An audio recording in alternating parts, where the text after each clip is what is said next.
Karena yang benci kepada zuriat Nabi SAW hanya orang yang tidak bertuhan. Kalau ada orang bertuhan, paham. Siapa yang mau kafir silakan kafir, karena neraka masih banyak seat kosong. Waduh. Jadi barang siapa yang ingin ikut Ustadz Abdul Somad, maka silahkanlah beriman. Barang siapa yang tidak mau ikut, silahkan kafir. Saya tidak mau ikut campur masalah tes DNA atau masalah gaduh nasab ini. Kenapa saya menyinggung nasab-nasab ini? Karena manalah mungkin seorang keturunan Nabi yang mengaku di dalam darahnya ada darah Nabi Muhammad, tetapi pada bejat. Sebagian dari mereka, oknum-oknumnya bejat. Tidak terima saya bilang bejat. Tanggapi video-video yang sudah saya reaction. Yang cabul, yang dobol, yang nipu, yang masuk penjara. Itu keturunan Nabi. Mengaku dalam dirinya ada darah Nabi. Begitu ahlaknya. A'udzubillahiminasyaitonirrajim. Bismillahirrahmanirrahim. Teman-teman, kali ini saya ingin membahas tentang Ustadz Abdul Somad, yang dimana Ustadz Abdul Somad ini memberikan pembelaan yang sangat kuat terhadap Bani Ba'alawi, yang dimana ada satu video Ustadz Abdul Somad ini memberikan penjabaran secara singkat mengenai siapa itu Bani Ba'alawi, siapa itu habaib, dan bagaimana cara kita menghormati, menghargai, bahkan mencintai mereka. Dan tidak tanggung-tanggung Ustadz Abdul Somad ini memberikan pernyataan kalau kita tidak mencintai habaib mungkin kafir katanya. Memang manusia itu tidak pernah luput dari salah dan khilaf, ya, tidak pernah. Pasti manusia adalah tempat luput dan khilaf. Dan yang paling fatalnya adalah ketika manusia, terlebih orang yang mengagumi secara berlebihan, tidak terima apabila junjungannya salah dan khilaf, lalu kita kritisi, lalu dia menganggap kalau kita itu sok hebat, sok alim, dan sok lebih pintar daripada orang yang dikritisi. Baik, tidak perlu panjang lebar, mari kita simak seperti apa statement dari Ustadz Abdul Somad ini. Yaman negerinya para ulama. Lalu kemudian pindahlah Ahmad bin Isa al-Muhajir ke Tarim. Lalu dia punya anak laki-laki namanya Ubaidullah.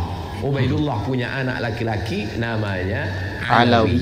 Alawi inilah yang dipanggil dengan Ba'alawi. Ba'alawi, maka disebut mereka keturunan dari Bani Ba'alawi.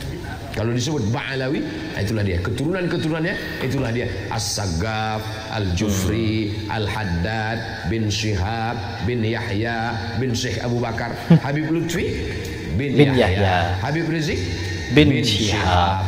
Lalu kemudian Syekh Abdul Qadir, As-Saggaf, Al-Abbas. Kita selalu mengamalkan ratib Al-Abbas, ratib Al-Haddad. Jadi kalau ada orang yang mengecam Al-Habaib Ba'alawi, maka sesungguhnya dia sudah meruntuhkan ratib Al-Abbas, ratib Al-Haddad. Kerjaan siapa ini? Kerjaan komunis. Karena yang benci kepada zuriat Nabi SAW hanya orang yang tidak bertuhan.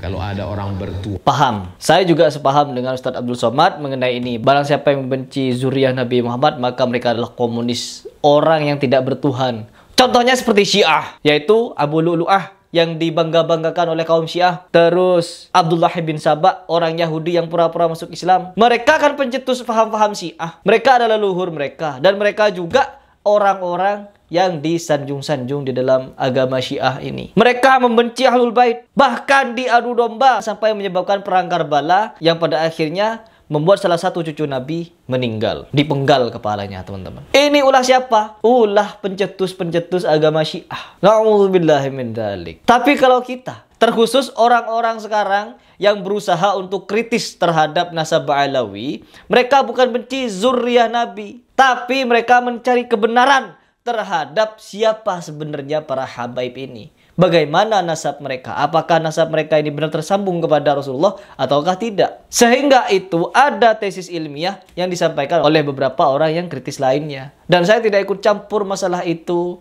Karena apa? Yang satu seperti siapa menantunya Habib Rizik itu, dia menyatakan larangan terhadap Bani Ba'alawi untuk melakukan tes DNA. Sedangkan Habib Rizik Syihab, ayo siapa-siapa yang mengaku zuriyah Nabi Muhammad, cucu Nabi Muhammad, tes DNA. Habib Rizik Syihab yang mengucapkan. Mumpung sekarang ini ada rambutnya Nabi, ada darahnya Nabi, ada bajunya Nabi, semua peninggalan Nabi ada. Dari situlah maka bisa untuk dilakukan tes nasab berupa DNA. Ya, begitu.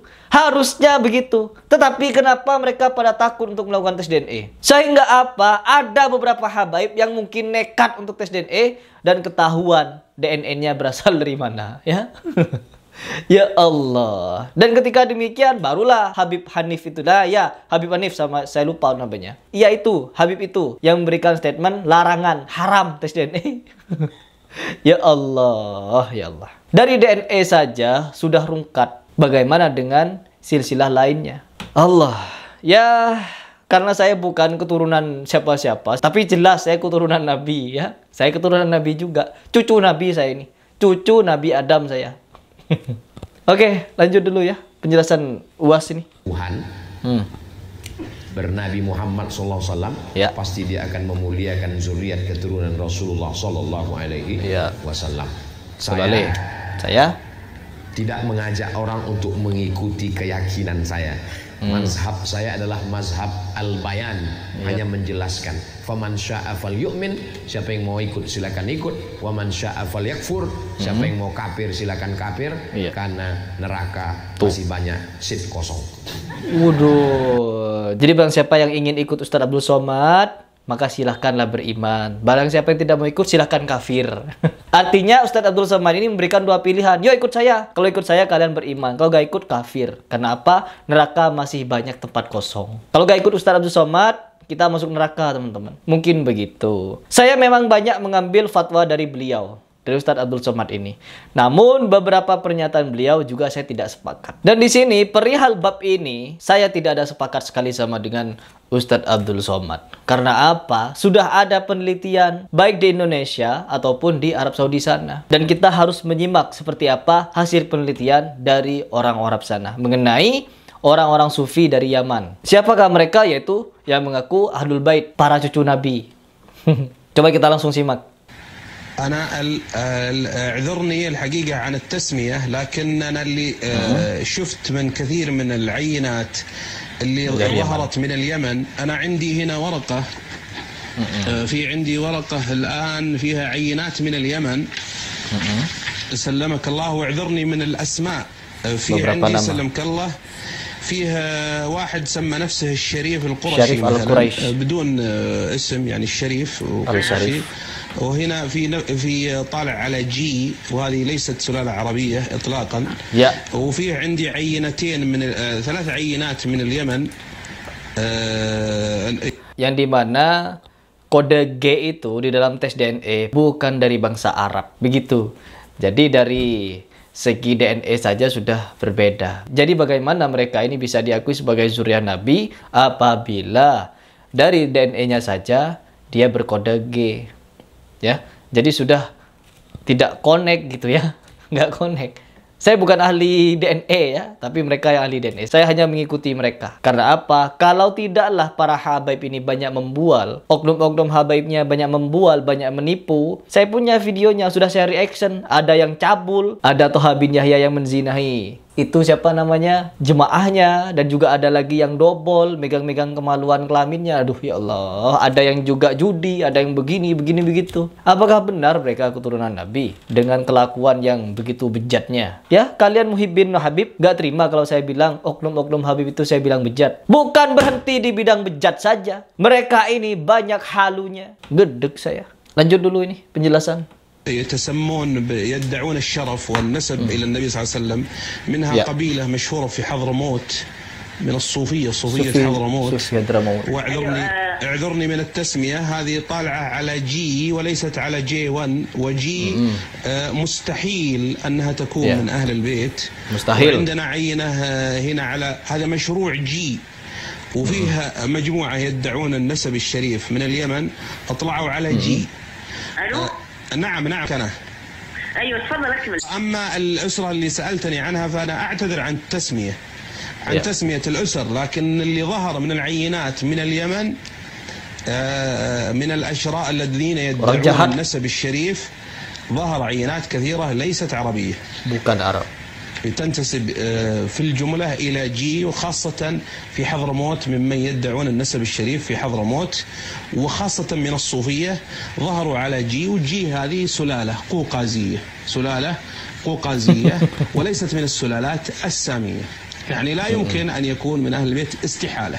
فالكثير من العينات اللي ظهرت للأشراف أنا استعرضت الآن في مشروع الأشراف، مشروع الأستاذ كمال القزاح. نعم. أكثرها فيه آر وفيه اتش وفيه جي وفيه، وهذا كلهم ليسوا عربا bukanlah orang Arab sama إطلاقا. sekali. وأنت تعرف أن J1 هذه مدتها 5000 إلى 6000 سنة، قديمة جدا، ما طلع عليها، فكيف يطلع على سلالة النبي صلى الله عليه وسلم؟ تعتبر المصدر العرقية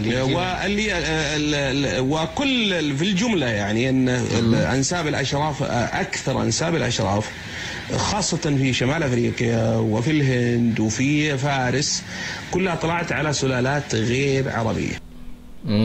Jadi begitu penjelasan dari Syekh tersebut, teman-teman. Dimana kalau kita sebagai seorang muslim yang masih awam, tidak paham mengenai genetika, DNA, biologi, ya sudah kita ikuti siapa yang ahli saja. Kita gak perlu lagi untuk meneliti ulang.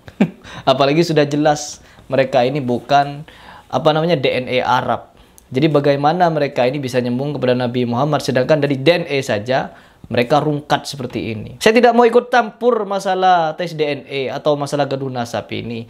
Kenapa saya menyinggung nasab-nasab ini? Karena manalah mungkin seorang keturunan Nabi yang mengaku di dalam darahnya ada darah Nabi Muhammad, tetapi pada bejat. Sebagian dari mereka, oknum-oknumnya bejat. Tidak terima saya bilang bejat. Tanggapi video-video yang sudah saya reaction. Yang cabul, yang dobol, yang nipu, yang masuk penjara. Itu keturunan Nabi. Mengaku dalam dirinya ada darah Nabi. Begitu ahlaknya. Tidak berhenti sampai di situ. Mereka masih berdongeng-dongeng ria. Bercerita-cerita hurufat. Jual-jual barokah. Orang-orang datang bawa aqua, dicelup-celupin tangannya. Barokah, air barokah, barokah. Salaman, kasih amplop, diambil. Apakah salah begitu? Tidak sebenarnya. Ya, tidak salah. Tapi orang yang mengaku dermawan seharusnya tidak mengambil itu uang. Ambil gak apa-apa, tapi ditambah balikin. Barangkali dia orang membutuhkan. Begitu. Habib kalau di Indonesia jalan bekas kakinya dicium-cium. Kakinya dicium. Tangannya dicium bolak-balik. Kalau di Arab Saudi, di Mekah, di Ka'bah, Habib Umar berdiri. Gak ada yang nyemperin tuh cium-cium, ruku-ruku kepada dia. Gak ada. Kalau di Indonesia, aduh membludak. Itulah penyakit pengguluan di Indonesia. Mengapa di Indonesia ini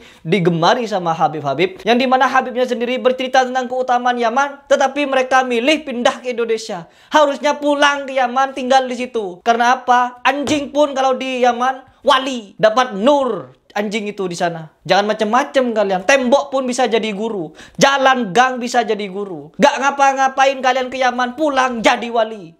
Top. Silakan nikmati. Saya out sudah.